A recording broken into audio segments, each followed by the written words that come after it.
So, hello students, welcome back to your own channel Vedantu NEET English. This is BASAVARAJ Sir, your biology master teacher. Students, I hope everyone is doing great and is happy in life and everything. So, with that being said, this is the part 2. This is the second part of the principles of inheritance chapter. Right. In the part 1, we started off with basic definitions as well as basic terminologies, such as what is dominant, what is the recessive, what is the meaning of phenotype, what is the meaning of genotype, what is a gene, what is an allele, and every single aspect of it. Right. First part.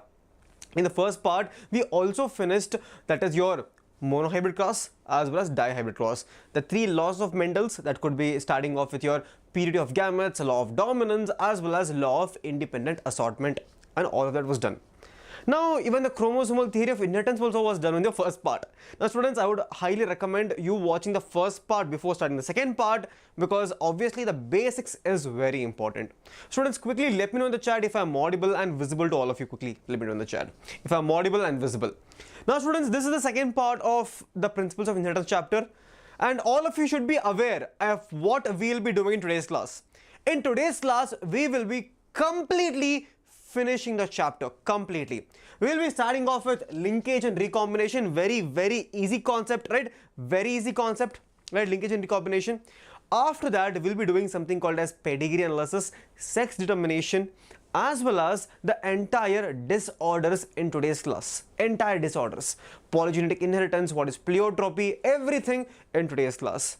Okay, and all of you should be aware that there will be a part 3 of this particular chapter, and part 3 will have all the numericals, all types of PYQs. What you can expect from this chapter will be in the last part, that is going to be the third part of this part. Okay, so with that being said, students, quickly fire emoji in the chat today. Yes, today fire emoji in the chat, because I want to see the Josh, right? All of you bring into the chat, because early morning, right? Afternoon we are doing this class, and to make your day more productive, right? Now, students, let's start off with linkage and recombination. Right? Now, students, linkage and recombination is a very easy concept. Let me teach you with the help of a simple example. All of you know Pandu and Champa. Yes, all of you know Pandu and Champa. So let's draw Pandu and Champa. So we have Pandu here. Yes, we have Pandu here, and we have Champa here. Yes, this is Champa. This is Pandu and Champa. Okay, this is Pandu and Champa. Now, students, Pandu and Champa are very close to each other. Pandu and Champa are very close to each other. So, can I tell the link between them is very close? Yes or no in the chat quickly? The link between Pandu and Champa is very close. So, I can tell between Pandu and Champa, the link, or can I say the linkage is very high. Yes, if they are very close, the linkage is very high. Yes, between Pandu and Champa, linkage is very high. Now, if they are very close to each other, the linkage is very high, do they fight a lot then? Obviously not. If they have a good understanding, they don't fight a lot. So, can I tell the recombination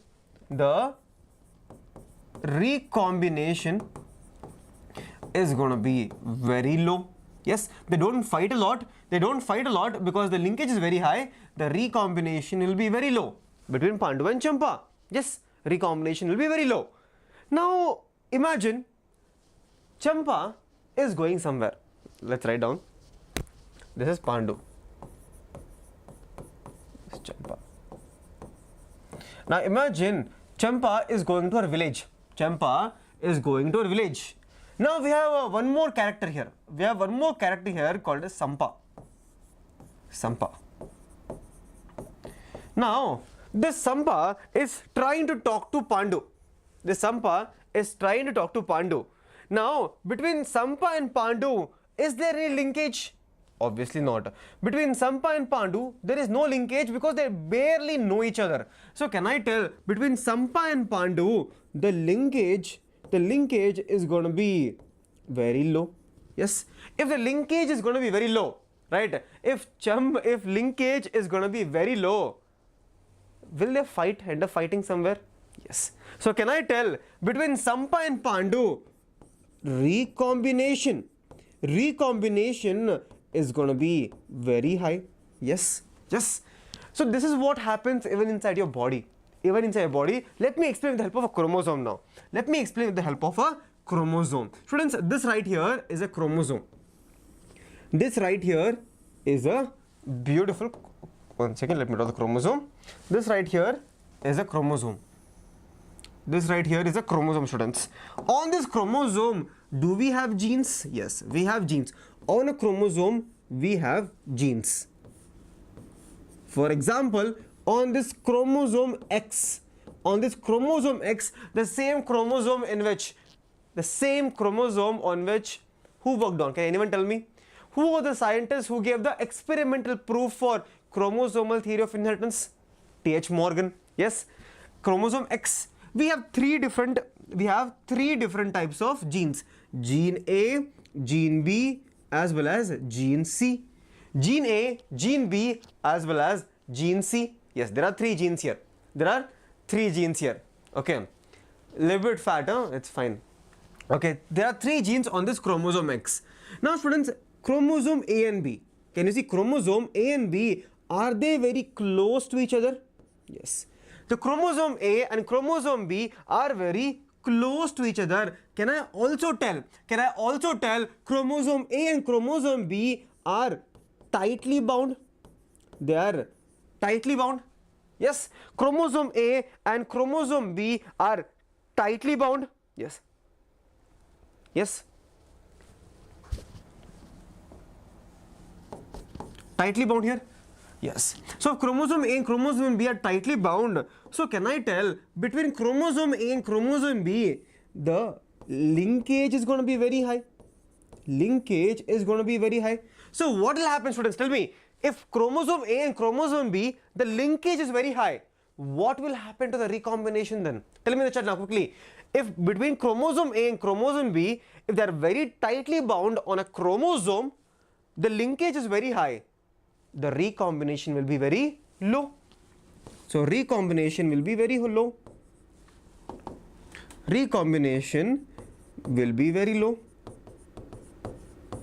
Just like here, linkage is high, recombination is low. Now what about chromosome A and C? Between chromosome A and C, chromosome between A and C. Now chromosome A and C, are they very close to each other? No, they are not very close. They are very, very far. Chromosome A and chromosome C are very far from each other. They are very far from each other. If chromosome A and chromosome C are very far from each other, can I tell they are loosely bound? Yes, they are loosely bound to each other. If they are very loosely bound to each other, can I tell the linkage is less? Yes, linkage between A and C is very less. Now tell me, if between A and C linkage is very less, what will happen to recombination? Will the recombination be high or low? Tell me in the chat quickly. Between chromosome and A and C, if the linkage is very low, the recombination will be very high.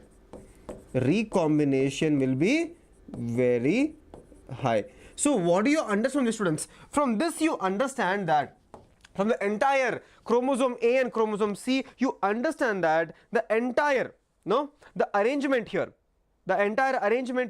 is inversely proportionate, right? It is inversely proportionate. Your linkage is inversely proportionate to recombination. Yes, if linkage is going to be very high, recombination will be very low. If recombination is very low, linkage is going to be very high. Are they inversely proportionate to each other? Yes, they are very inversely proportionate to each other. Any doubt, you quickly tell me in the chat. So then what exactly is linkage, students? What exactly is linkage? Linkage is nothing but a physical association. Can you see? It is a physical association. It is a physical association between two genes, physical association between two genes on a chromosome. That is nothing but is your linkage. That is linkage. Physical association between two genes on a chromosome is called as linkage. It is called as linkage. Then what is recombination? Recombination is nothing but between non-parental type gene combination. Non-parental type gene combination is recombination. Understood, all of you? Tell me. Yes. Yes, recombination is inversely proportional to linkage. They are inversely proportional to each other. It's very easy concept. There is nothing difficult about it. Friends, if you're able to understand this concept, quickly smash that like button and mark your attendance right now. Now students, we will understand the entire this particular cross here. It's very easy to understand, very easy to understand. Just follow me here. Okay. Now here we have dominant type.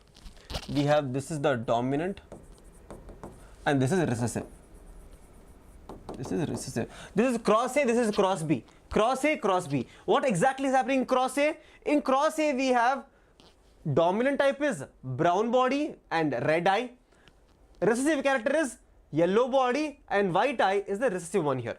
And wherever you see here Y plus W plus is basically the dominant type, also called as the wild type, and wherever you find the small just Y and YW without the plus, that is going to be the recessive trait here, okay. So what do we have, students? We have your first one organism, second organism. Now what are we doing? We are simply crossing them. So what do we obtain, students? As you can see from the simple cross, when we do the parental type, what do we obtain? The F1, obviously, F1. And in F1, what is happening, students? This is coming here and this is coming here. That's all. This is coming here. Simple cross. So what do we get? YW and Y plus W plus. And what do we get here, students? YW and this is the Y chromosome. This is the Y chromosome. Okay. This is the X chromosome. This is the Y chromosome. Now, if you notice here, the first point which you need to keep in your mind, here is, in the case of parents, the female is dominant. Yes? No, male is dominant. See. One second. It's very blurred. I'm not able to see only. One second, students. It's so blurry sometimes. Here we have W plus, right? Y plus W plus. This is dominant. This is recessive. Not able to see clearly only. We have Y plus W plus here, right? Yes. Now Y plus W plus is coming this side and YW is coming this side. Now this becomes dominant. And this becomes recessive now. Okay. Now what is the main difference between cross A and cross B? What is the main difference? Now you tell me. If you look at the cross A, on this chromosomes, the two genes are very close to each other or very far from each other, tell me. If you look at the entire cross here, this one right here, can you see the two chromosomes are very close? On this chromosome, two genes are very close to each other here. This YW genes, are they close to each other? Yes.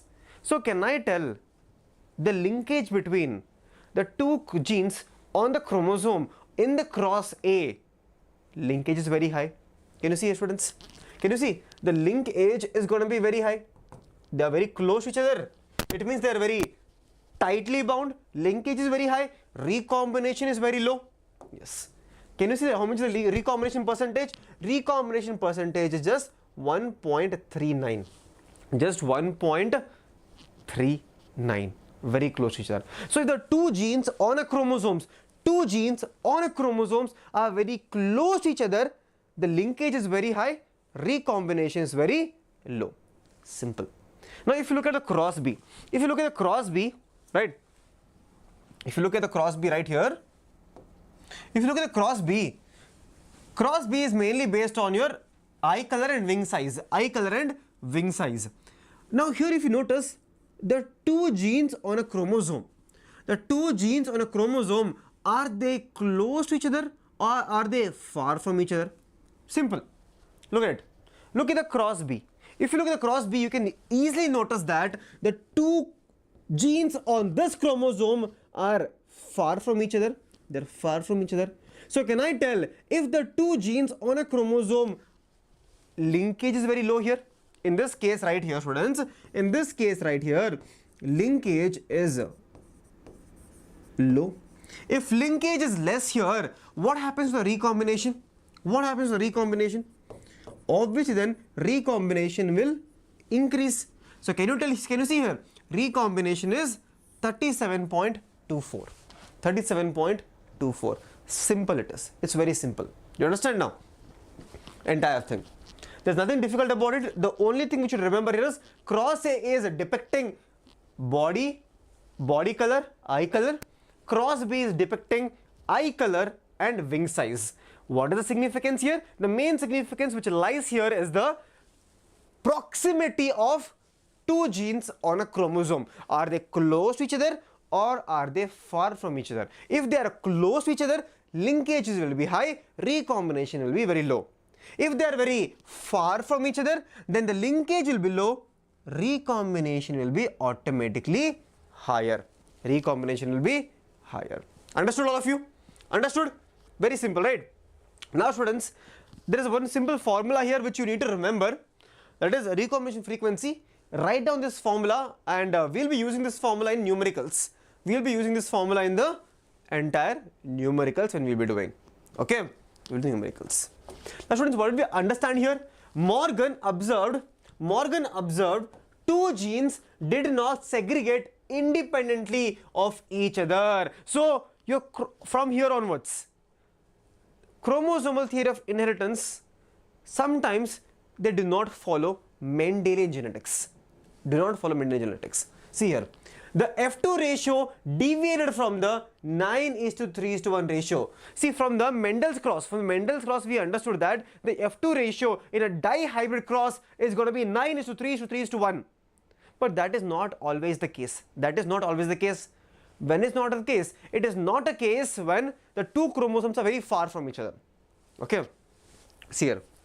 Morgan attributed this to the physical association or linkage of two genes.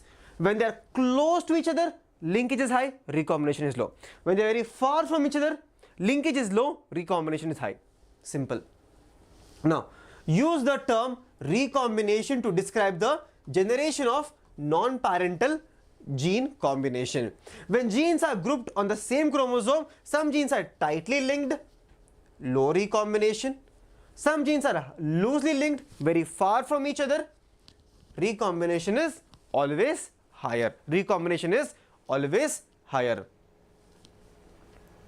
Is the formula not visible, students?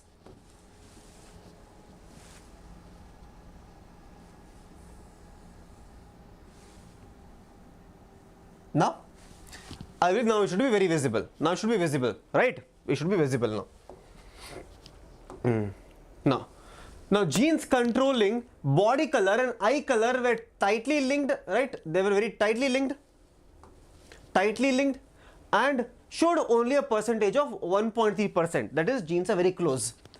Genes controlling eye color and wing size shows loosely linked, and recombination was 37.2%. Now students, now here you have a lot of questions now. From this point here onwards, you will understand this slide here, this particular name of the scientist. So many questions have come because the Morgan had a student. So see how all of you are my students. Morgan also had a amazingly talented student. His name is Alfred Stewart Went.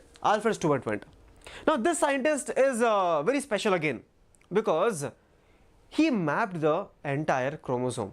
So he told us that which gene is present where on the chromosome. That was his work. Which gene is present where on the chromosome. For example, this is a chromosome right here. On this chromosome right here, which gene is present where? That work was done by Alfred Stewart Went. Okay, mapped the genes position on the chromosome. That is, which gene is present where on the chromosome. He used frequency of recombination between genes pair on the same chromosome as a measure to distance between the genes. Okay, today it is used as starting point in the sequencing of whole genome. That is, this particular work, Alfred Stewart Went work, is currently used in the Human Genome Project. It was used in Human Genome Project also. Okay, gene mapping. It's also called as gene mapping. Yes. Now students, with that, your first concept for today is over. Any doubt in that concept, tell me. The first concept is over. It was very easy to understand. There's nothing difficult about it.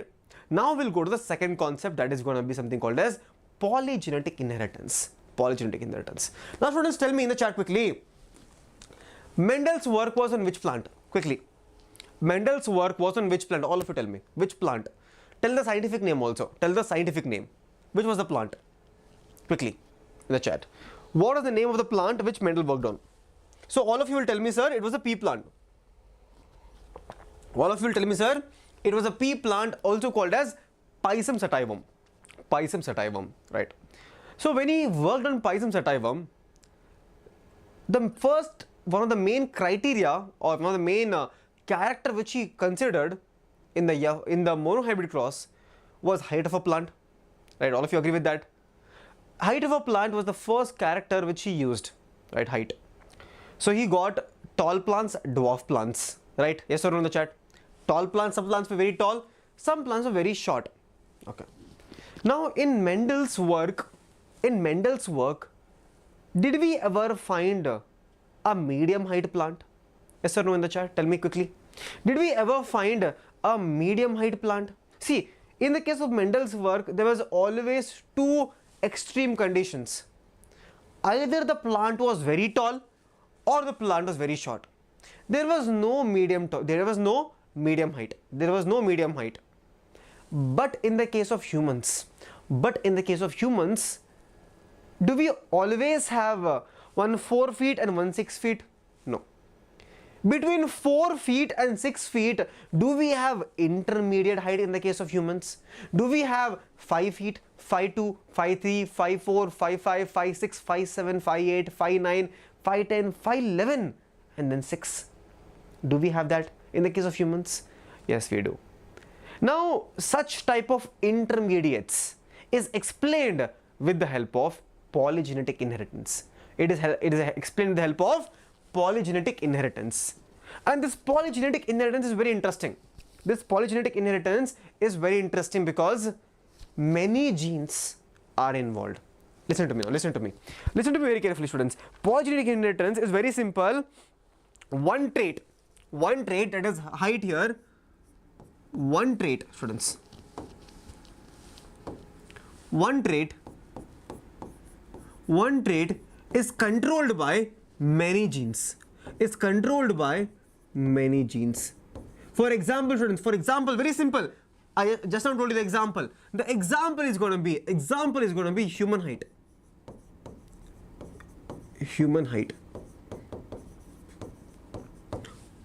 Human color.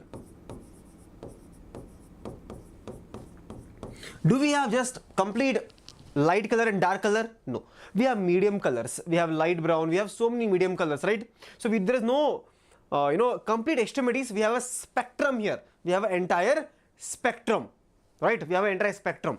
That is called as human color.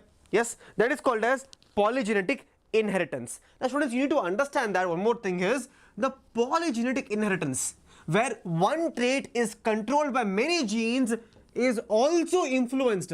It is also influenced by environmental factors.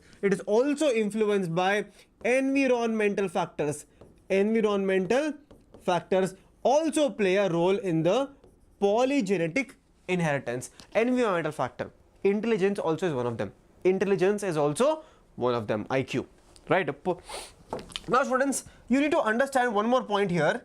That is, the polygenetic inheritance, it has something called as additive effect.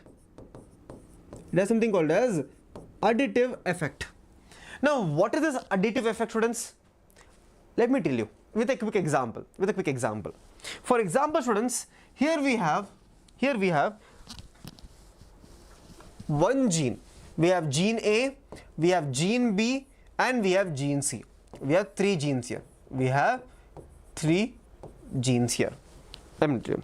Now, students, when all the 3 genes are present as a dominant character, see here, capital A, capital B, capital C, and capital C, capital C. This is completely dominant. And the skin color will be here very dark color skin. skin.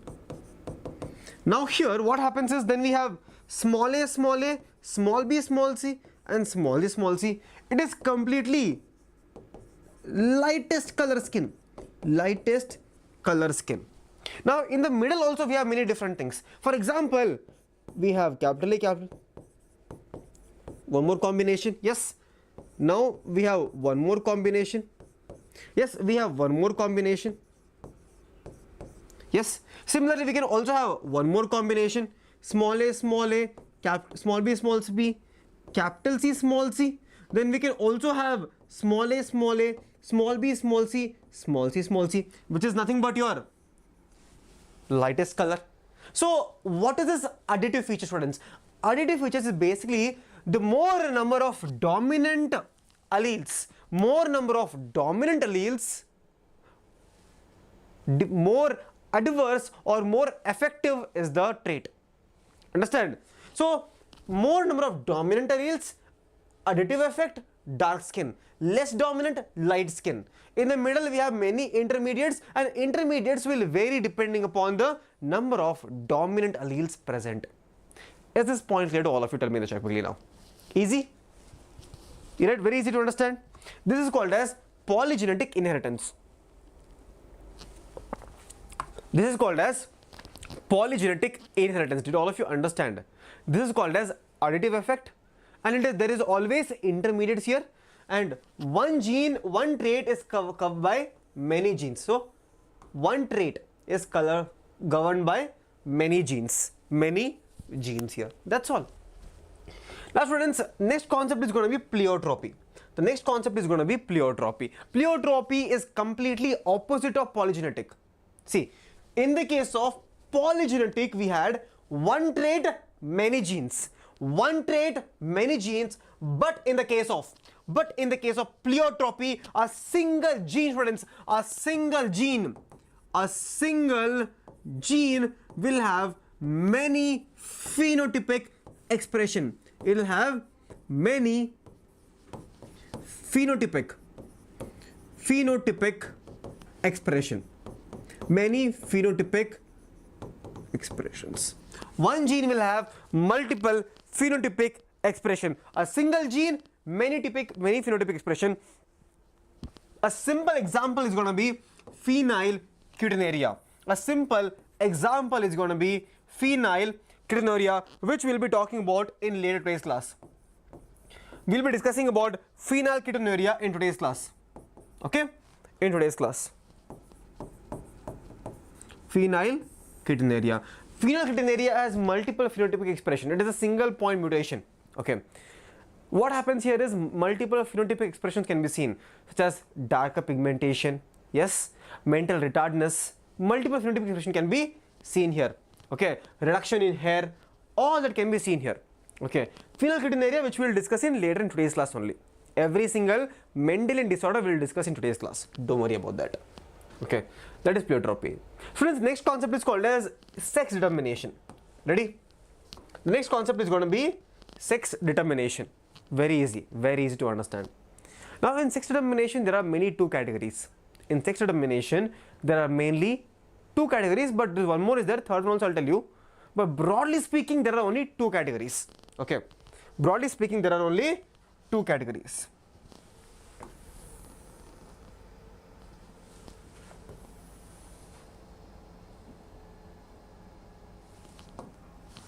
Okay, now in sex determination we have something called as okay, let's come back to this later.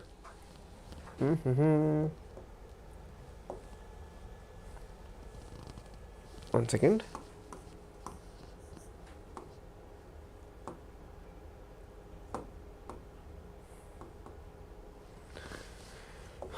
Okay, never mind. Students, when you think of sex determination, the scientist which needs to come to your mind is called as Henking. The scientist which needs to come to your mind is something called as Henking. The Henking's main work was during spermatogenesis. The scientist Henking noticed that. after spermatogenesis, there are two types of sperms. There are two types of sperms. 50% of sperms, 50% of sperms, 50% of sperms had something called as some form of nuclear structure. They had some form of nuclear structure. That is, they received after spermatogenesis, they received some form of nuclear structure, while 50% of sperm, the other 50% of sperm did not receive anything. And later he found that he did not find anything actually that time. Okay, so whatever sperm had the received nuclear structure, he just called it X body. He called it X body.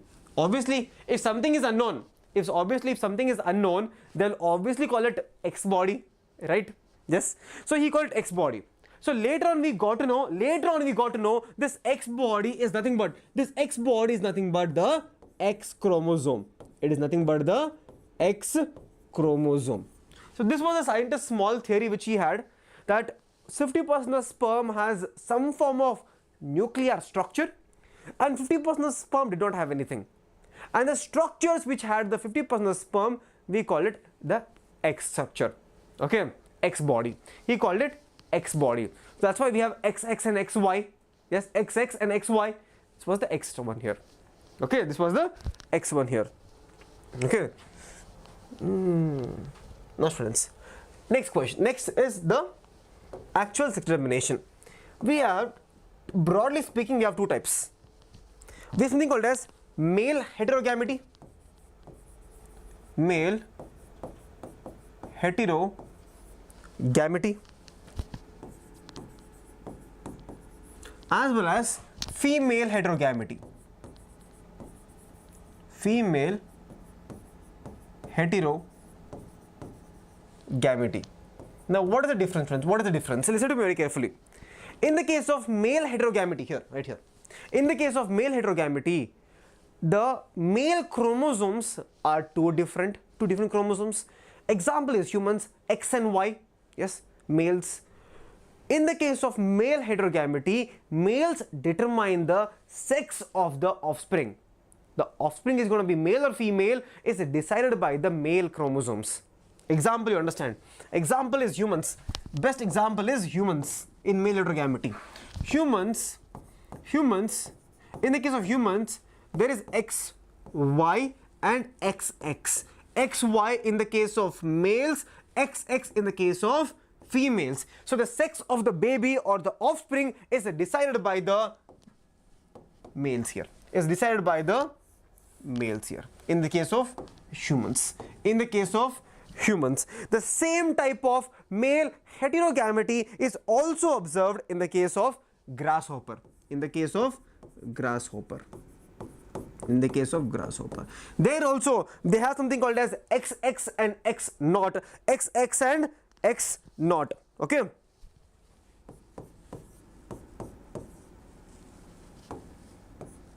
Again, male and female.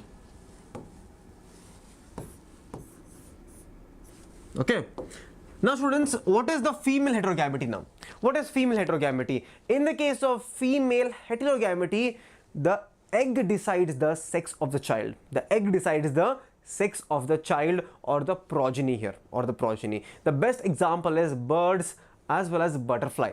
Birds and butterfly. We have something called as ZW and ZZ here. ZW and ZZ. Here this is female and this is going to be male here.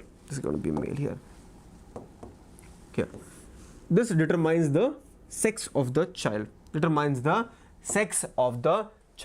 is in the case of your birds. We also have butterfly. We also have the butterfly. Butterfly also has a similar type of heterogamety where the female egg decides the sex of the child. Here we have something called as Z0 and ZZ. Again, female and male. and the female decides the sex of the child. Done. Tell me, any doubt here now? Any doubt here quickly? Any doubt here quickly? Ask me now. I believe there should be no doubt here. The most easiest way to understand the heterogamety, right? Heterogamety. Yes.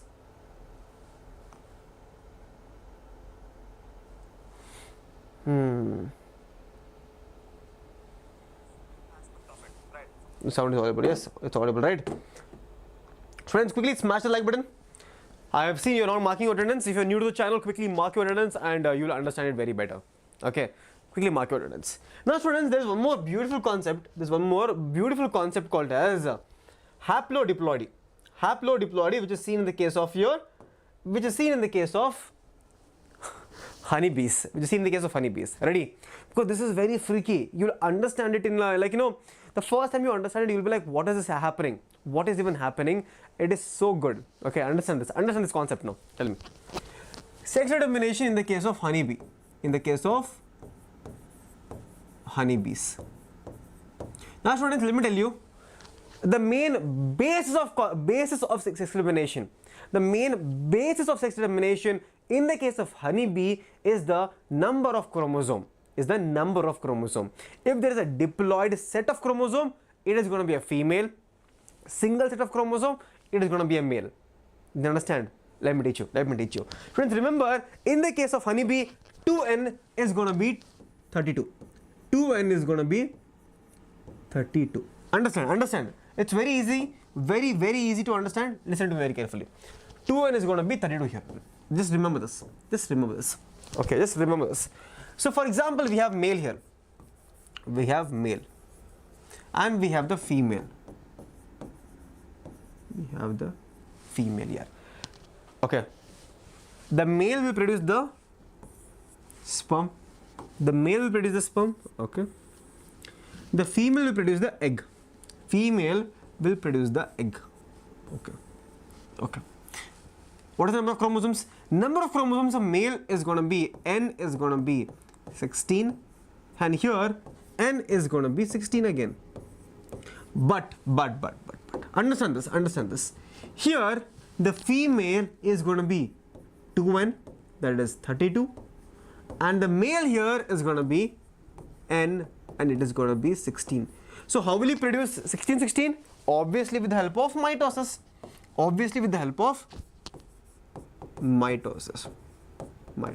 Here we have reduction division. Here we have meiosis. Okay. Now what happens, students? Fertilization takes place. What happens? We end up getting the offspring. Now this offspring is going to be diploid. 2n is equal to 36. If 2n is equal to 36 in the case of offspring, 2n is 36 in the case of offspring, tell me, I told you, based on the number of chromosomes, the progeny is going to be, the sex is going to determine. So if the 2n is 36 here, will it be a male or female then? It is going to be always be a female. It's going to be a female. The female is the only viable option when there is fertilization. Because the progeny, sex determination in the case of honeybee is based on the number of chromosome. If it is haploid, it is male. If it is diploid, it is going to be female. And this female can be of two types. This female can either be the queen bee, which is fertile, queen bee, or it can be worker bee, which is sterile, or worker bee that is sterile. Understood? Okay. This is how the females are born. Then how are the males born then? Males are born directly from the egg. Students, males here are directly born from the entire egg. With the process of called as parthenogenesis. Parthenogenesis, that is development of the organism without fertilization. Without fertilization, we end up getting the male. Now tell me, what is the number of chromosomes here, student? What is the number of chromosomes here? If egg was 16, this also will be have 16 chromosomes. N is equal to 16. N is equal to 16. Understood? And this male is called as drone. This male is called as drone. Did all of you understand? Parthenogenesis. So we have queen, worker as a result of fertilization. Male is born as a result of parthenogenesis. And remember, students, in the case of honeybees, the sex determination is done with respect to the number of chromosomes. Haploid number of chromosomes, male. Diploid number of chromosomes, it's going to be a female, always and always. Remember that. Always and always remember that. Now here, you need to understand one more thing. Here. Now here, we learnt about the honeybee concept. Now this particular male honeybee, the drone, will they have a father? Obviously, if you look at the entire drone here, this is the drone. Do you think, does it have a father? No, it only has a mother, because it is directly developing from the parthenogenesis from female. So can I tell the drone cannot have any father? Yes, there is no father. Yes, father is not there. No father. Okay, no father. Now students, this drone right here, can it have a son? See, if this drone even produces the sperm will end up resulting in an offspring which is a female only. It will end up producing a female offspring. So can this drone have a son? No. The drone cannot have any son. No son. Okay, no son. Now students, you tell me, if this drone right here, there is no father. But how did this female come into existence, students? This female came into existence because of fertilization, and for the fertilization to happen, it needs a sperm. So can I tell this drone, even though it does not have any father, can it have a grandfather? Yes, it can have a grandfather. Yes.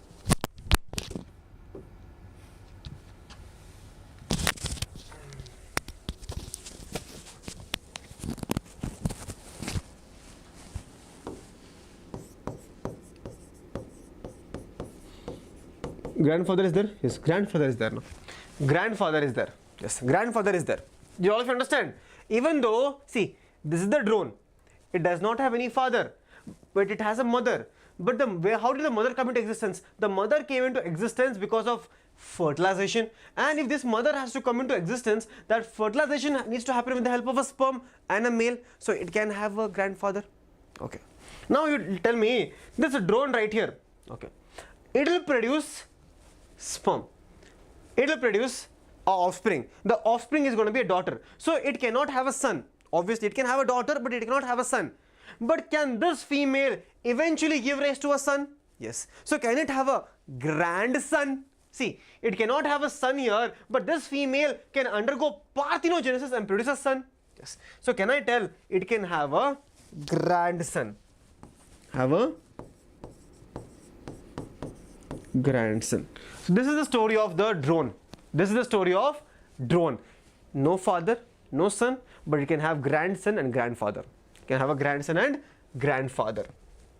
Okay. Now students, next concept is going to be mutation. So with that, did all of you understand the concept? Very easy, right? Very easy. Yes. So the next concept is going to be mutation. Very easy. There are multiple types of mutation. Before we go to the multiple types of mutation, what is mutation, students?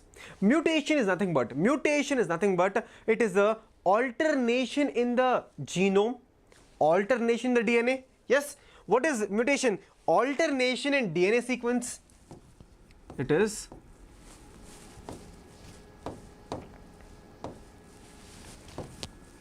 alternation in the DNA sequence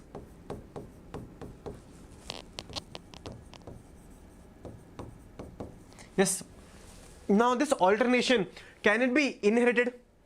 So it is, can I tell mutation is nothing but sudden inheritable change also. It is a sudden inheritable change.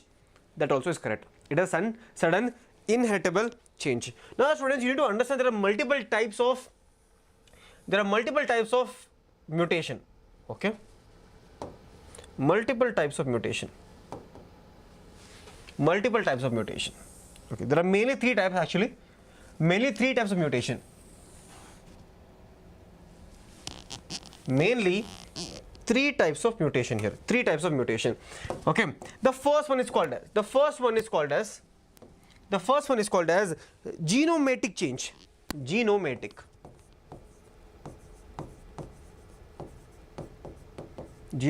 change. Okay, genomatic change. So what exactly happens in genomatic change, students? In the genomatic change, there is a complete change in the number of chromosomes. There is a change in number of chromosomes. Change in number of chromosomes. Change in number of chromosomes. Change in number of chromosomes. It is broadly classified into two categories. One is called as aneuploidy.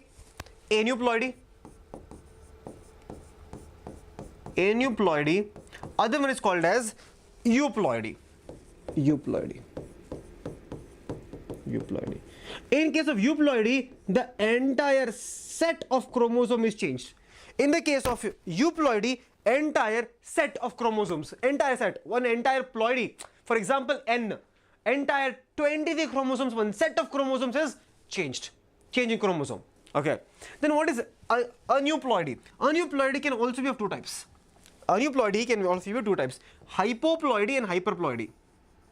Hypoploidy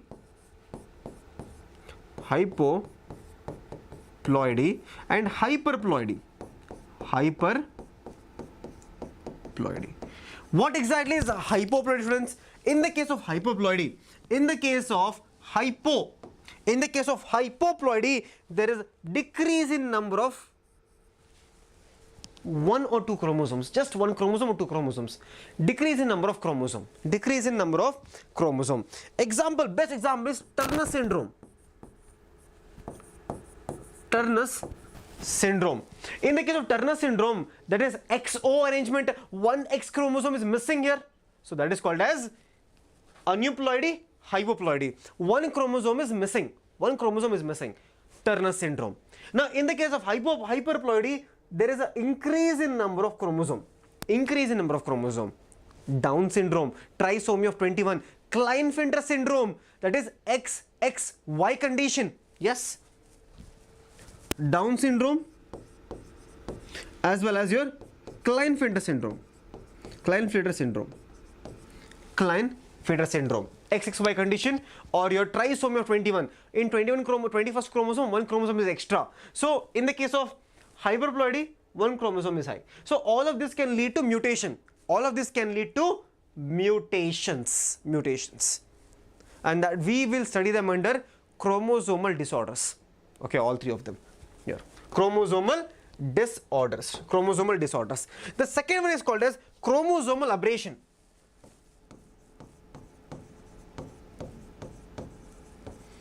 Chromosomal aberrations.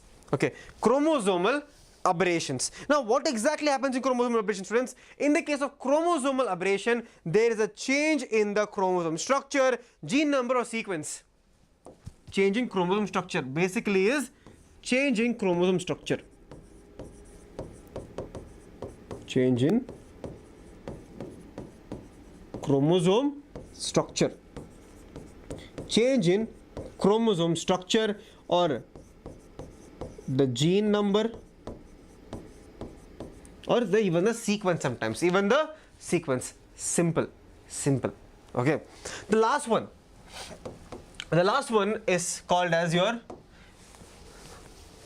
simple gene mutation. Gene mutation. What exactly happens in gene mutation, students? In the case of gene mutation, we have two types, and you will understand. Something called as point mutation, as well as frame shift mutation.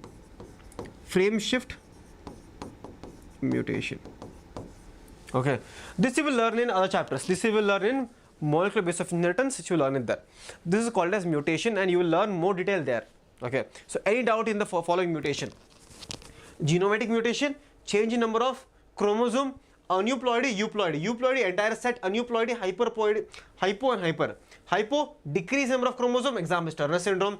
Hyperploidy, increasing number of chromosome, Down syndrome, Klinefelter syndrome. Chromosomal aberrations, change in chromosome structure or gene number. And then gene mutation, point mutation, and frame shift mutation, as well as frame shift mutation. Any doubt there? Quickly ask me. No doubt, right? Now students, quickly smash the like button and let me know in the comment section. I saw your beautiful comments last time and I was happy about it, and obviously reached out to a lot of more students, and more students were able to understand the concepts of principles of inheritance. So good job on your part. Thumbs up. Yes. So the next concept is going to be pedigree. So students, tell me, how many of you don't like pedigree? How many of you don't like pedigree concept? It's a very easy concept. It's a very easy concept. There are small tricks here, small here, and tricks are here. The tricks will help you to understand this chapter much more better manner, obviously. The tricks here. So let's understand the chapter of the concept of pedigree. Now, before we understand pedigree, you need to understand why do we do pedigree analysis. Now, what is the requirement for pedigree analysis? Okay, so analysis of traits in several generations of a family is called as pedigree analysis. So, which trait is being passed on, which trait is harmful, which trait is useful, all that can be studied with the help of pedigree analysis. Inheritance of particular trait is represented in a family tree. So inheritance of particular trait, for example, a trait for blue eyes, tallness, it could be any trait. Any trait is represented in the family tree. It doesn't have to always be harmful. Remember that, doesn't have to be always harmful. Okay.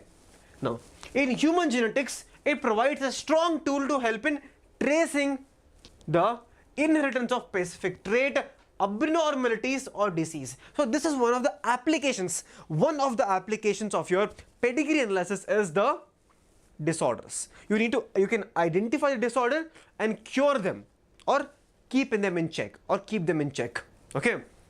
That is pedigree analysis. And before we go to pedigree analysis, these are the following different types of keys or the symbols used in human pedigree analysis, which you need to remember by heart. There is no other option. Not at all.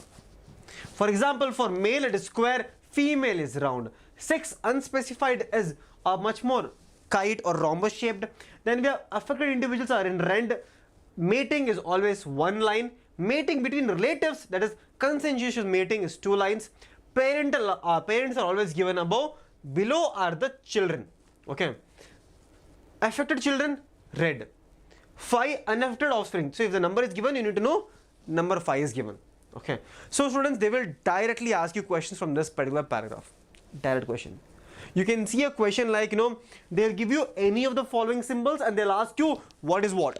For example, if they give you this symbol right here and they will ask you, what does this symbol signifies? What is the meaning of this symbol? Do you understand? That's how simple questions can also come from pedigree analysis. Apart from that, if they give you, yes, eye color, yes, eye color can be inherited easily. Easily eye color can be inherited. Okay. Now students, before you understand pedigree, let me teach you some small hacks. Okay. Now this can be used for you to, solve almost all pedigree questions from your level, NCERT level, everything you can solve. Some higher pedigrees, obviously you cannot solve this trick, but write it down. Okay. Write the following points. For example, in the pedigree we have something called as dominant and autosomal and X-linked. Autosomal dominant, recessive, X-linked dominant and recessive. We have also something called as Y-linked, and they'll never ask you because only males are affected in Y-link. Okay, Y-link is very easy to identify. But broadly speaking, there are three types: autosomal, X-linked, and X-linked recessive. Okay. In autosomal, we have something called as autosomal dominant. We have autosomal dominant, students. Autosomal dominant.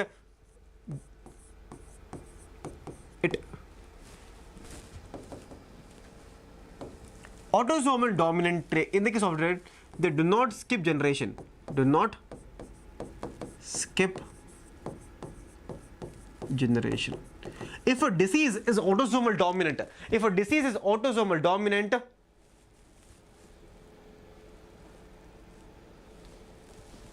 sir, not color, miss, arrangement of eye. What do you mean by arrangement of eye, students? What are you trying to tell? Arrangement of eye? In which way? In which way talking about arrangement of eye? See here, dominant, it never skip generation. Recessive will skip generation. It will skip generation. Recessive will skip generation. Dominant will not skip generation. Okay. Now here, affected parents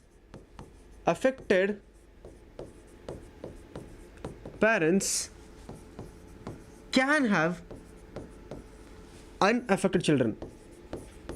Unaffected children here. Affected parents can have some of the unaffected children, and in the case of recessive, unaffected parents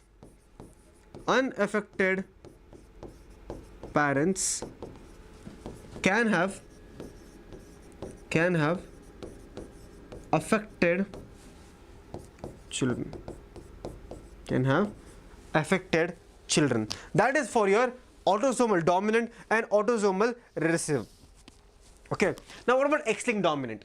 X-linked dominant, disease never transfers from father to son. It never goes from father to son. It never goes from father to son. Never. The disease will never go for father to son. Yes, that is also inherited. You're talking about squint eye, right? Squint eye. Talking about squint eye, right? Arrangement of eye. You're talking about arrangement of eyeballs, right? Some of these eyeballs will this side. Yes, it can be inherited. Okay. Now, in the case of X-linked dominant, disease never transfers from father to son. It is X-linked and it is dominant. It will never grow from father to son. Never go from father to son. All daughter students, all daughters of an affected father will be affected. All daughters of an affected father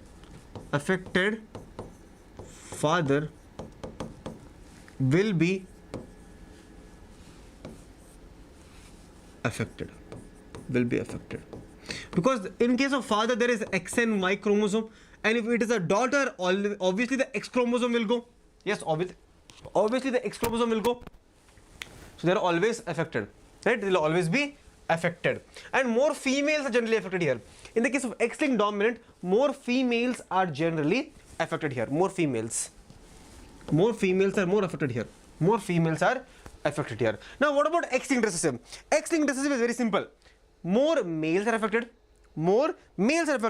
and disease will always go from mother to son,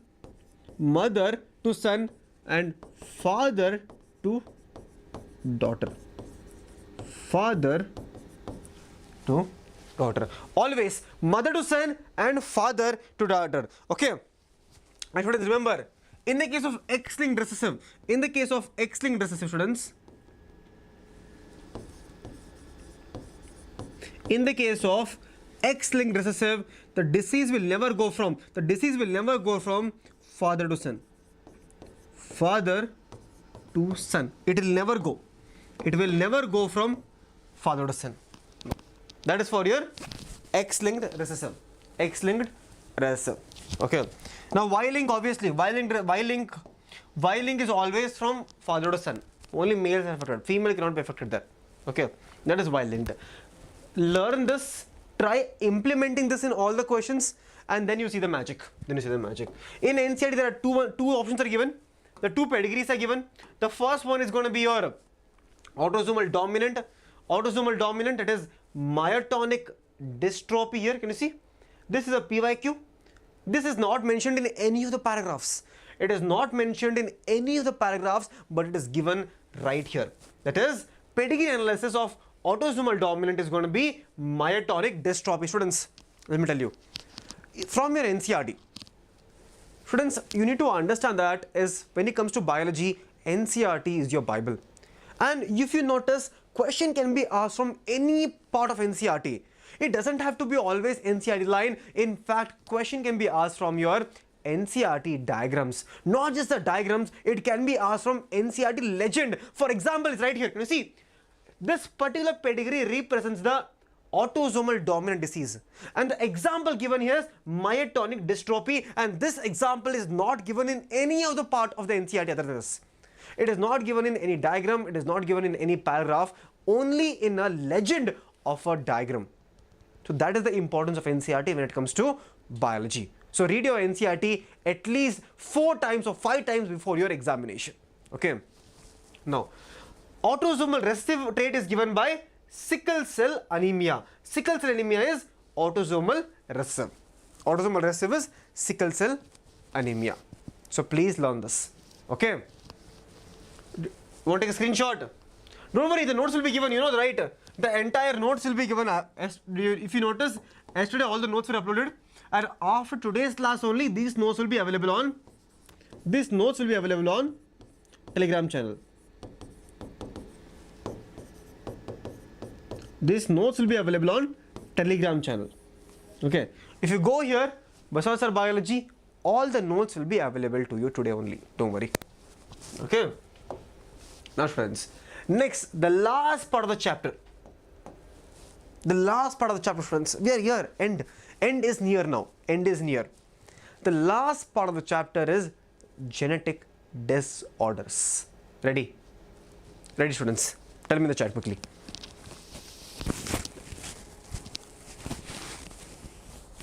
Ready, everyone?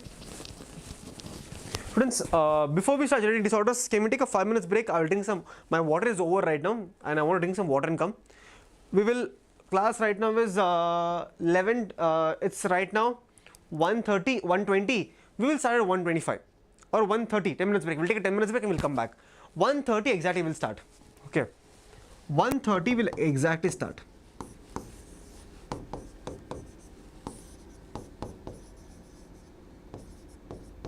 Okay. Just take a small 10 minutes break. Just take a small 10 minutes break, and the chapter is over. The only remaining part which is left in your life is solve questions, solve around, see, with me you will be solving around 25 questions, 20, 25, 30, 35 questions you will be solving with me, numericals mostly. Now on your own, you need to do at least around 2 to 3 DPPs, or at least on 5 to 6 DPPs you do. This chapter is in your pocket, and you can expect around 4 to 5 questions from this chapter, or 6 questions. Okay, so only you know the content now. The only part remaining is the in the numericals. Do the numericals, do the questions, everything is set. Okay. Now I'll see you at 1:30 exactly. Okay, I'll see you at 1:30 exactly, friends. 1:30. Okay. With me also, you'll be doing numericals on YouTube also. Remember that.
Still 1 more minute is there, so let's wait.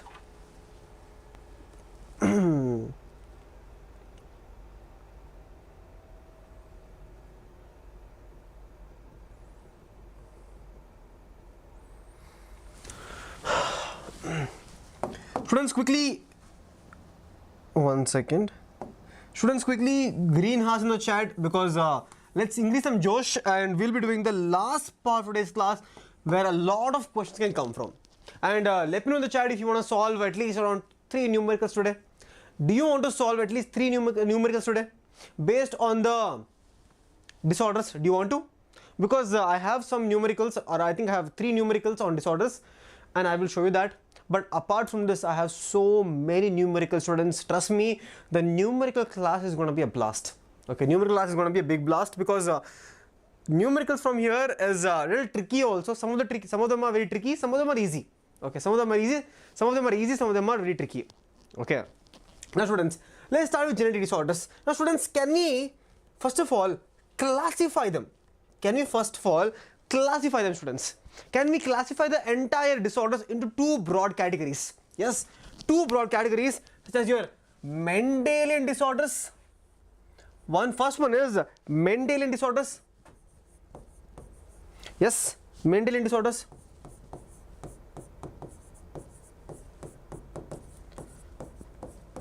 Mendelian disorders, as well as chromosomal disorder.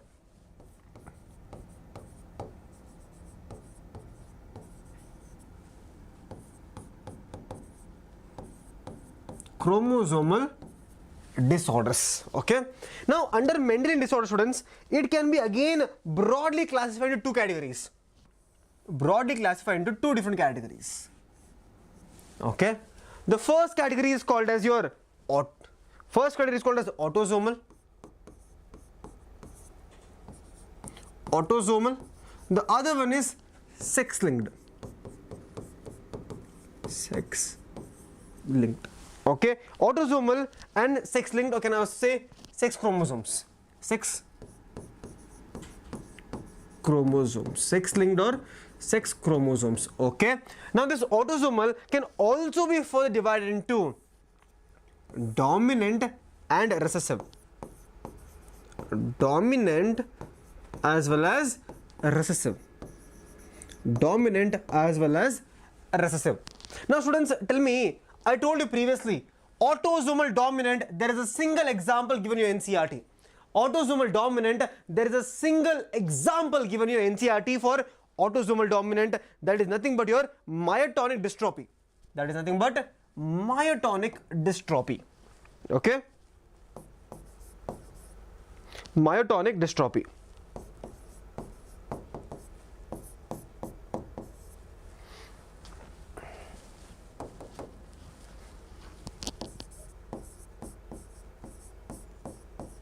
Myotonic dystrophy. Okay, now what about autosomal recessive? Under autosomal recessive, we have your PKU disease, phenylketonuria, we have sickle cell anemia. Yes, we have PKU, sickle cell anemia, as well as thalassemia.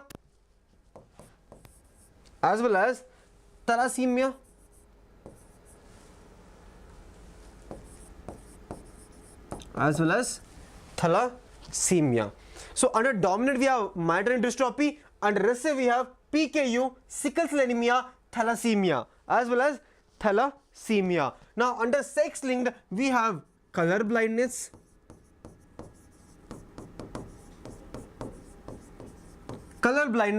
which is mainly your sex linked recessive disease, X-linked recessive disease, which I'll tell you later on what is color blindness, everything we'll discuss. The other one is going to be your this thing, hemophilia.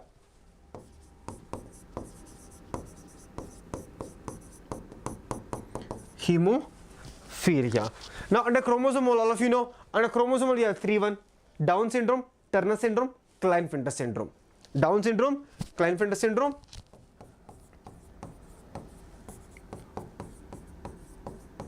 as well as Klinefelter syndrome. Three things under chromosomal disease.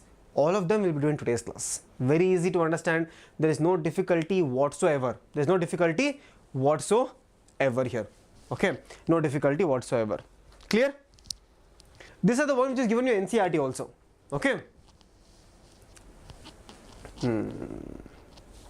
Now students, first one is color blindness. What is color blindness? First of all, the first main point where they will ask you question always and always is, it is a sex-linked recessive genetic disorder.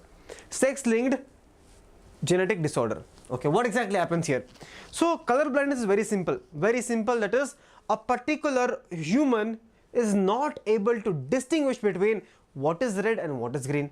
For example, if they're in a car, imagine they're in a car. Okay, signal is there, signal is front of it.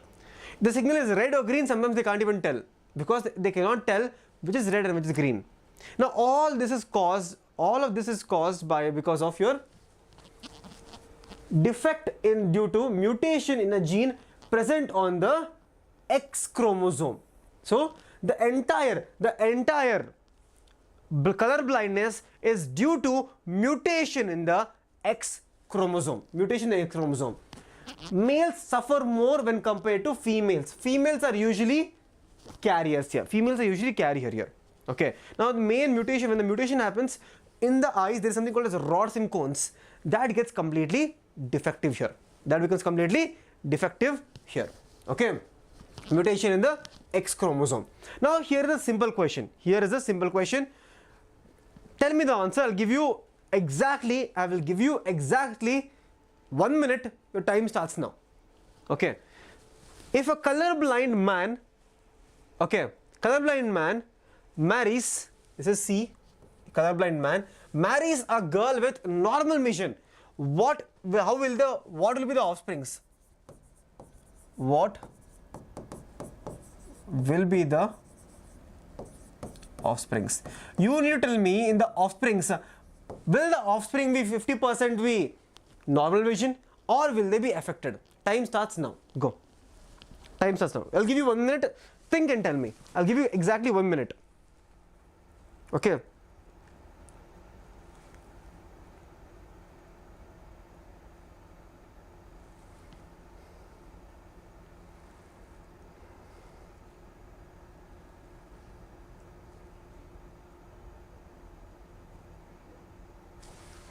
If there is any doubt, let me take up the doubt also. Is there any doubt? Oh shit. Oh my god. Okay. Sir, cystic fibrosis is autosomal recessive disorder. Cystic fibrosis is autosomal recessive disorder. Go, go, go, go. The time starts now. Go, go, go. 50% affected. Okay.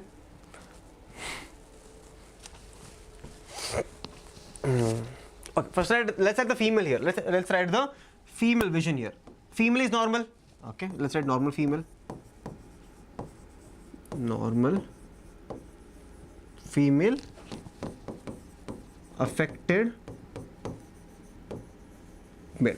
Okay, normal female affected male. So here we have XX, both are normal. What about here? X, Y. When we do a cross, what do we get?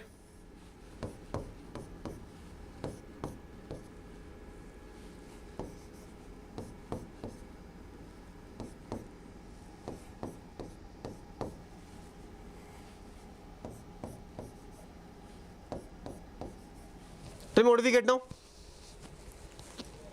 Do we get any affected, students? Do we get any affected? No. What do we end up getting? We end up getting 2R carrier here, 2R normal here. That is, 2 girls are carrier and 2 boys are normal boys. 2 boys are normal.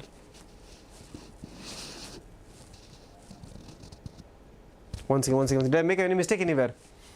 Did I make a mistake anywhere? Carrier, normal. It's correct only, no? Normal female, affected male. colorblind marries a girl with normal vision. Yes, girl is normal vision. XX, affected male, XCY. Yes, XCY. And we end up getting normal female, which is going to be your, this is normal female, and affected male, XC and XC. Both are going to be carriers because it's going to be only one. Here we have only normal males. Yes, 2 carrier girls and 2 normal boys. That's what we get.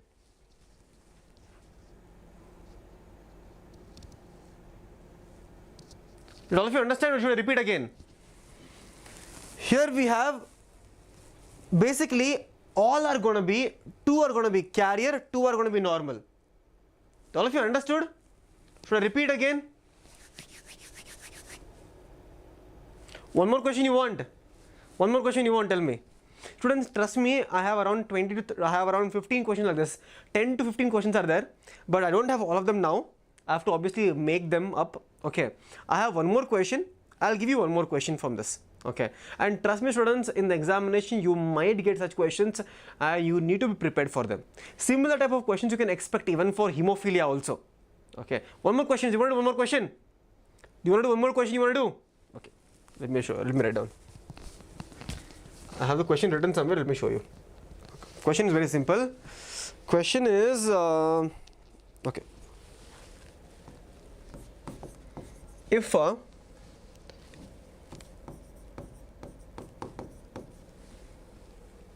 carrier girl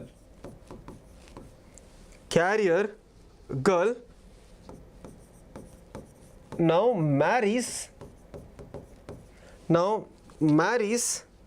a colorblind man,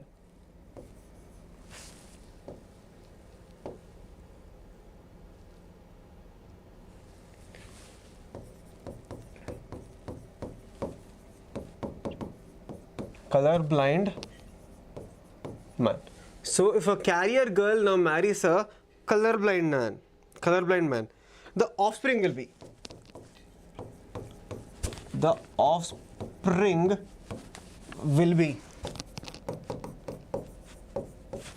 go.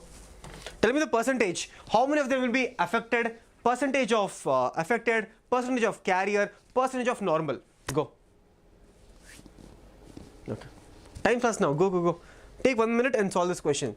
Carrier girl now marries a colorblind man. The offspring will be. Students, don't worry. Next class of mine in RNA. Next class of mine in RNA will be only numericals. For around 1.5 or 2 hours, we'll only solve numericals. So all of you will become better at numericals. Okay. Time starts now. Go. Start solving.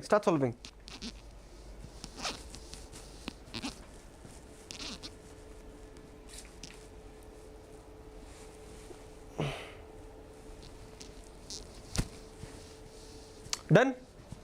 Okay. Let's start solving, students. Can we start solving? Okay. Now what do we have? We have the carrier woman now. We have the carrier female, right?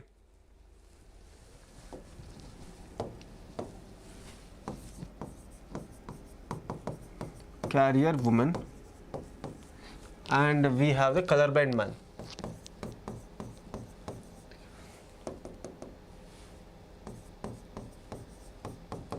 Colorblind man. Okay, colorblind man is there. Okay, carrier woman is here.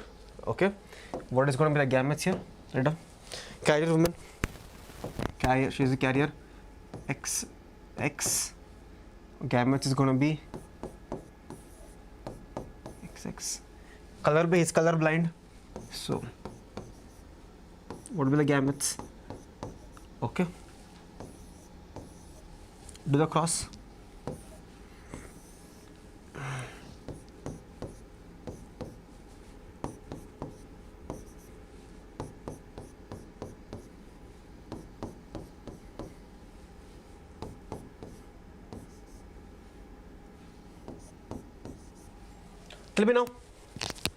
Tell me now, students, tell me now.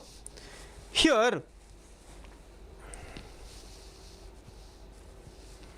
what is the percentage of Tell me in the question. Question is very simple. What is the percentage of affected girls? Percentage of affected girls.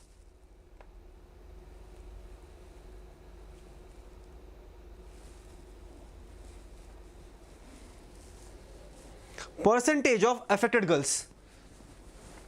Percentage of affected girls. Tell me. Percentage of affected girls. This is how the question will come. This is how the question will come. Percentage of affected girls.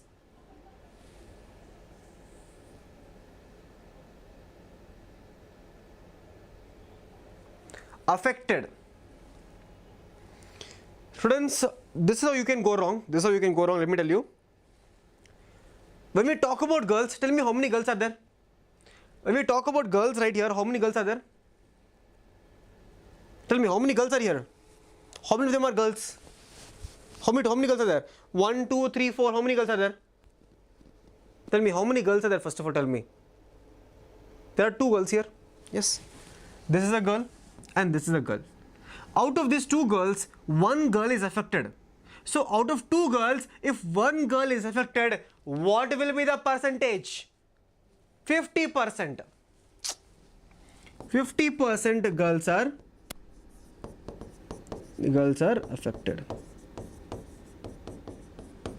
Now tell me now, how many girls are carriers?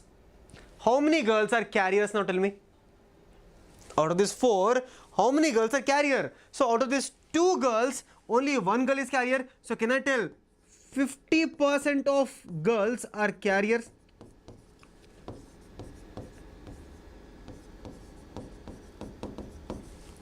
Carrier. Okay. Tell me, how many boys are affected now? How many boys are affected? Tell me. Or colorblind? 50% of the boys are affected.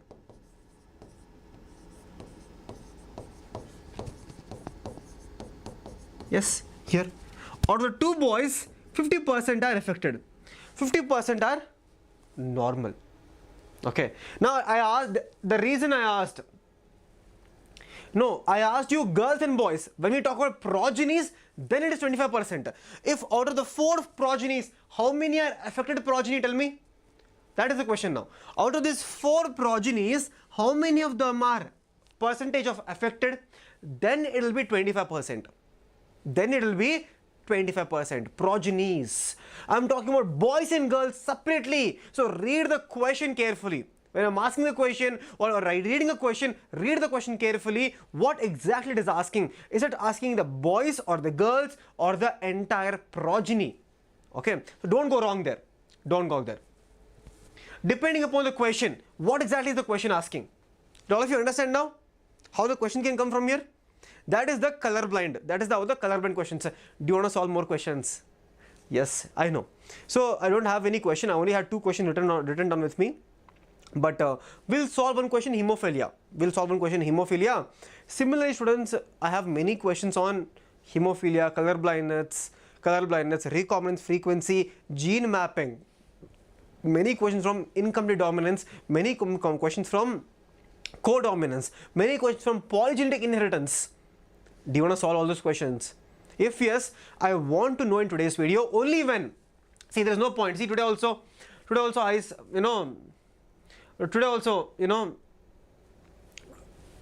decided to take the class, very less attendance, very less students watching the session.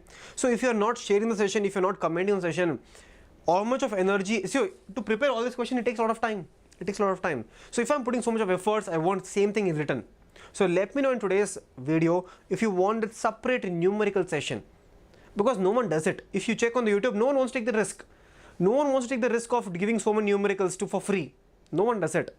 It is always done in paid batches. So if you want that such content on even on YouTube, so let me know. If all of you want such content on YouTube itself, I will do it for you. Okay, I will do it for you.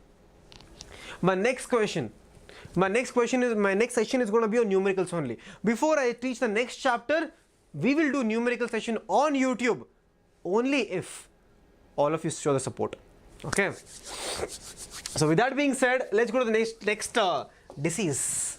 That is hemophilia, also called as bleeder's disease. It is also called as bleeder's disease. That is bleeding disease.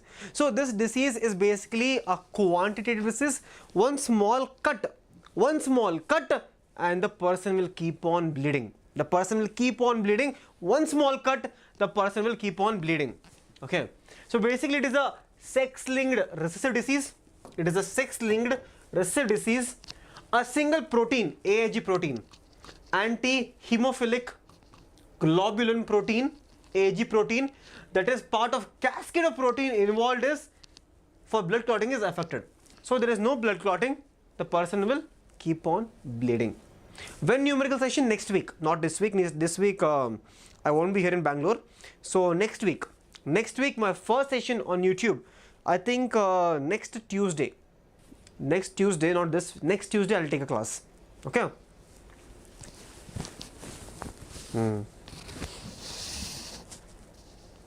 Coaching, sir. Coaching is fine. In coaching also they don't do numericals. I know that. Okay. A simple cut will result in non-stop bleeding is affected individuals. Okay. Here you need to understand, here is Queen Victoria shows a number of hemophilic descendants. She was a carrier of the disease. Okay. The possibility of female becoming is extremely low. Always mother of such female has to be carrier and father has to be hemophilic. Then only a daughter will be hemophilic. Mother should be a carrier, father should be hemophilic. Then only a female can become hemophilic usually. Otherwise females, it is very, very, very rare. Very, very, very rare in the case of females. Okay. In the case of females. Now students, do you want a numerical here? Do you want a small numerical here? Yes, I think I have a numerical.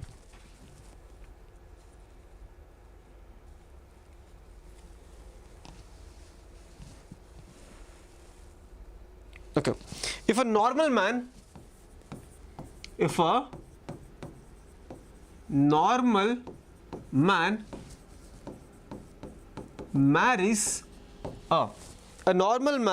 marries a hemophilic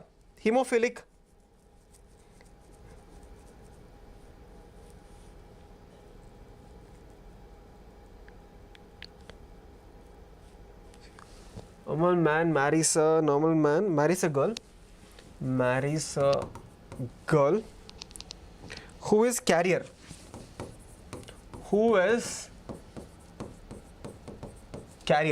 so the male is normal, the girl is carrier here. Girl is going to be carrier. What will be the progeny? What will be the progeny?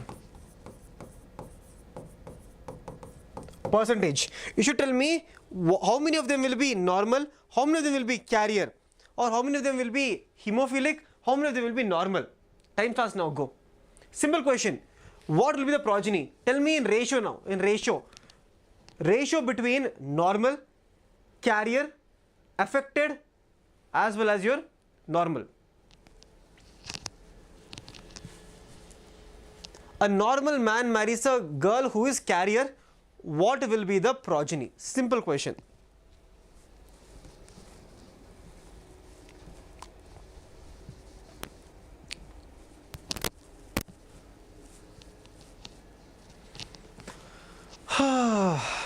Let's start solving. So we have carrier woman here. First of all, we have a carrier girl, carrier woman. Okay. The woman is carrier here, right? Carrier woman. Okay. She'll be hemophilic. Okay. Male is normal. Male is going to be normal. So it's going to be XY. Let's do a cross.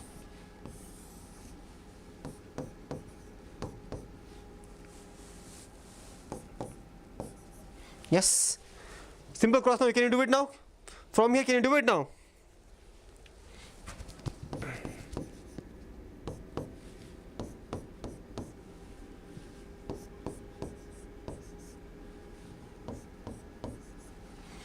Tell me now, what is the answer? Tell me the answer. What is the answer now? One girl is carrier. One girl is normal. One boy is affected. One boy is normal. One boy is going to be normal. 50% of the females are carrier. 50% are normal. 50% of boys are affected. 50% of boys are normal. Understood? Out of the four progenies, how many are affected? Tell me now. Out of the four progenies, how many are affected? If you talk progeny, if you don't talk about boys and girls, if you remove the boys and girls, tell me how many of the following progenies are affected now? 25% are going to be affected. Now tell me, out of these four progenies, how many of them are normal? Tell me, how many of them are going to be normal? 50% is going to be normal here. 50% is going to be normal here. 50% of progenies are going to be normal. How many of them are going to be carrier? 25% is going to be carriers. 25% is going to be carriers. Easy, no? Easy, no? So easy, right? This is how the question can be asked. This is how the question can be asked when it comes to hemophilia also. Comes to hemophilia. Students, remember students, I want you to solve how many questions as possible. Number of questions as possible. Okay? No. Next one is sickle cell anemia. Very easy disease again. Very easy disease. It is the more of a quality disease. Quality is compromised here. What happens in sickle cell anemia? It is an inherited red blood disease. Okay? Autosomal linked. We did it in your tree. Here. We did here. Yes. Sickle cell anemia. Autosomal recessive. Yes. Okay. Transmitted from parents to the offspring when both the parents are carrier for the gene or the heterozygote. This I will teach you. Give me 2 minutes. I'll teach you this. In 2 minutes, I'll teach you this. Okay. In 2 minutes, I'll teach you this. What is this heterozygous condition? Is very easy to understand. Okay. Now, what will happen here? There aren't enough healthy red blood cells to carry the oxygen through the blood, through the body. Basically, the RBC will reduce. The person will become anemic in nature. One of the conditions, anemic in nature. Okay. Person has abnormal hemoglobin. Mutation now. Mutation is happening here. Mutation in a gene. The gene is called as HB gene. Mutation in the HB gene. Now, what happens if the mutation takes place? So, when the mutation takes place, this is normal HB gene. GAC will become GTC. mRNA will be GAC. And we will get glutamic acid in the 6th position in the beta globin chain, HBA peptide.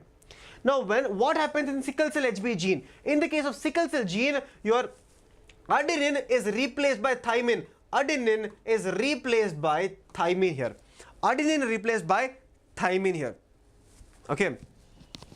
Adenine is replaced by thymine here. So we end up getting GUG, and that codes for valine. That's code for valine. So in the beta globin chain, in the 6th position, glutamic acid is replaced by valine, and because of that very reason, there is a mutation, and because of this mutation, there is something, this is called as sickle cell anemia. That's all. And because of this, in the low oxygen condition, the biconcave nature of hemoglobin becomes sickle celled. Okay, becomes sickle celled. Now, what is how is the individuals affected? There are 3 main ways the individuals can be affected. I told you there are 2 genes, HBA and HBB gene. HBA and HB gene. So whenever there is a HBA and HBA again, just like what we have right now in our body, the individual is normal. The individual is going to be normal. What if there is a HBA and HBB? The individual is carrier for that disease. Is going to be carrier. Now, what if both are HBB and HBB? If both are going to be HBB, the individual is affected. The individual is going to be affected. That's what was written here. Can you see here? transmitted from parent to the offspring when both the parents are carrier for the gene. If both the parents are carrier for HBB, if both the parents are going to be HBA and HBB, if the B genes comes together, they end up getting sickle cell anemia. Done. Simple. Simple. Now, the next one is something called as phenylketonuria. Very simple again. Phenylketonuria is even more simple. Phenylketonuria, what happens is, listen to me, it is basically a metabolism disease. It is a metabolism disease. Okay. Now, it is an autosomal recessive. Affected individuals lack an enzyme, that is phenylketonuria hydrolase enzyme. If this enzyme is completely absent, it is hydrolase enzyme, phenylalanine is not converted to tyrosine. In normal condition, phenylalanine is converted to tyrosine when the enzyme is present, but in the disease, the enzyme is absent. Since the enzyme is absent, phenylalanine cannot be converted to tyrosine. It cannot be converted to tyrosine. If the phenylalanine is not converted to tyrosine, the phenylalanine will take an alternative pathway and it gets converted to acid. Phenylalanine is accumulated and converted to phenylpyruvic acid. And accumulation of this acid, accumulation of phenylalanine pyruvic acid, the pyruvic acid in the joints can lead to arthritis. Accumulation of this acid in the brain can lead to mental retardation, even hair fall. Yes. And also excess urine, also excreted through urine because of the poor absorption by the kidney. The kidney also will not absorb. It's a liver in them. Understood, all of you? Understood? Understood? Very easy. Basically, the enzyme is absent here. Okay, enzyme is absent here. Yes, mental retardation. Next one is thalassemia. Again, it is a blood-related disease. Thalassemia is also a blood-related disease, but in this case here, see, in the case of sickle cell anemia, only one of the following codon was changed. Glutamic acid was changed to valine. There was a quality was compromised there. But in the case of thalassemia, the entire beta globin chain or alpha globin chain is gone. Alpha chain is gone. As in, like, the quality will decrease. Entire quantity of the chain is missing here. See, autosomal link disease, blood disorder resulting from inadequate HB synthesis. Hemoglobin synthesis is decreased here. Hemoglobin synthesis is completely decreased here. Okay. Defect could be due to either mutation or deletion. Okay. Results in the reduced rate of synthesis of one of the globin chains, alpha chain or beta chain. If alpha chain is missing or reduced, alpha thalassemia. If beta chain is missing or beta chain is reduced, beta thalassemia. If delta chain is missing, then delta thalassemia. Okay. Alpha and beta thalassemia. Friends, remember, in alpha thalassemia, we have two genes, HbA2 gene and HbA1 gene. Both are present on chromosome 16. If these two genes are affected, the alpha chain is reduced. If the alpha chain is reduced, it is called as alpha thalassemia. Then we have beta thalassemia. Beta thalassemia has HBB genes which are present on chromosome 11. If in beta thalassemia, the beta globin chain is reduced, the beta globin chain is produced very less. If beta globin chain is produced very less, it is called as beta thalassemia. That's it. Very easy to understand. Just remember the genes and chromosomes. You're good to go. Now students, with that, Mendelian disorders is over. Now we'll go to chromosomal disorders. Again, very easy, but lots and lots of questions have come from here. Okay. For example, first one is Down syndrome. What exactly happens in Down syndrome? Look at this karyotype. If you look at this karyotype, if you notice on the 21st chromosome here, can you see one extra chromosome here? Addition of chromosome, and that addition of chromosome at the 21st position is called as trisomy of 21. The meaning of trisomy means three chromosomes at the 21st level. 3 chromosomes. Okay. Occurs in both females and males. It was described by Langdon Doan. Yes. Okay. Now what are symptoms here? Symptoms is very important to understand. Symptoms is very important. Symptoms are going to be a small, affected individual is short statured. First point. The individual is going to be very short. First one. With a small round head. Furrowed tongue. Tongue is going to be somewhat outside. Yes. And partially opened mouth. Palm are very broad with creases are missing. Okay. With palm creases, missing, it's rare. It is very prominent. Sorry. With palm creases, characteristic palm creases. Physical, psychomotor, and mental development is completely retarded. Following characters, you need to remember these. Question will be based on the characters. They will give you all the symptoms and they will ask you name the disease. Next we have the Turner syndrome. So Klinefelter syndrome. Under Klinefelter syndrome, you should know it only affects male, and in the case of Klinefelter syndrome, there is an extra X chromosome. Can you see here, karyotype? Look at one extra X chromosome is there. And because of this XXY condition, XXY condition, there are few characters. What are the few symptoms? Overall masculine development, however feminine development, it is development of breast called as gynecomastia, is also expressed. Such individuals are sterile. So sterile individuals, development of breast, gynecomastia. Klinefelter syndrome. Now what about Turner syndrome? Turner syndrome only happens in the case of females, but in the case of Turner syndrome, one chromosome is completely missing. X chromosome is missing. Look at the karyotype. You see, in the XO type, only one chromosome is there. Other chromosome is missing here.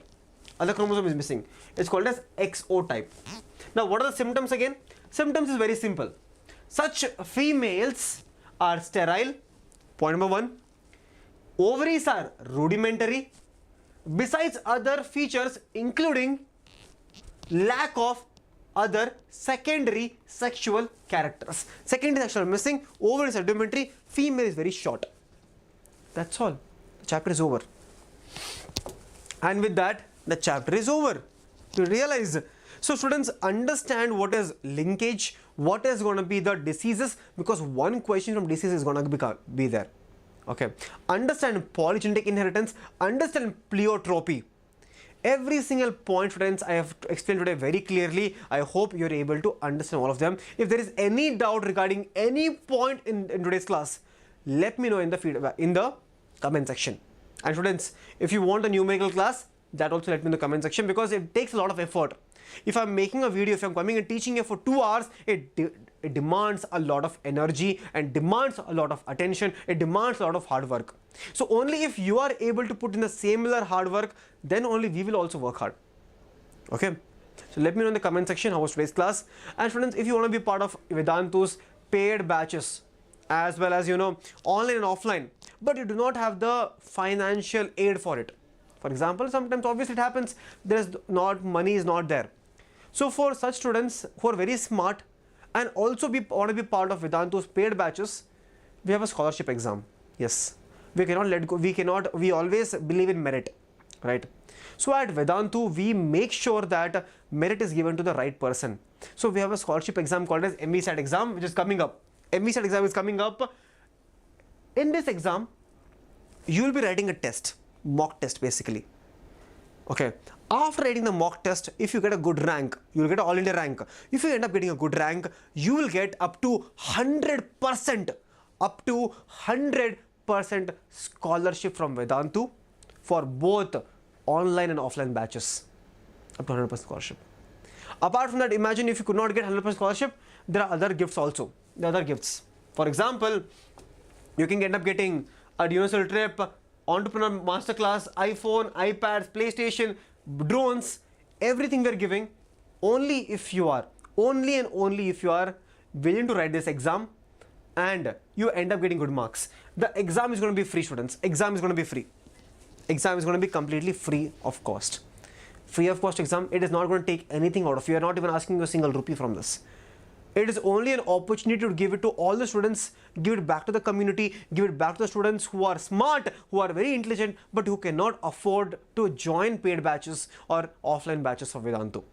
So all you need to do is scan this QR code right here, which is given here, register yourself for the examination, and give you the examination. Okay? Don't miss out on that opportunity. Don't miss on the opportunity. Okay? So thank you, students. That's it for today's class. Let me know in the comment section how was today's class, because it means a lot for us. Smash the like button. Let me know in the comment section if you want a numerical class, and I will see you in the next session. Okay? It's going to be online and offline both. Online and offline both. So try attempting it. Okay? Try attempting it. It is not going to cost anything from you. It is not going to cost even a single rupee. It is a free of cost. You have nothing to lose, everything to gain. You have nothing to lose, everything to gain from this test. Okay? So thank you so much, students, and I will see you in my next class. Okay? So bye bye. Take care, all of you. Let me know in the comment section how was today's class, and are you excited for the numerical class? Okay? So bye bye, all of you. Take care. Have a great day ahead. Bye bye.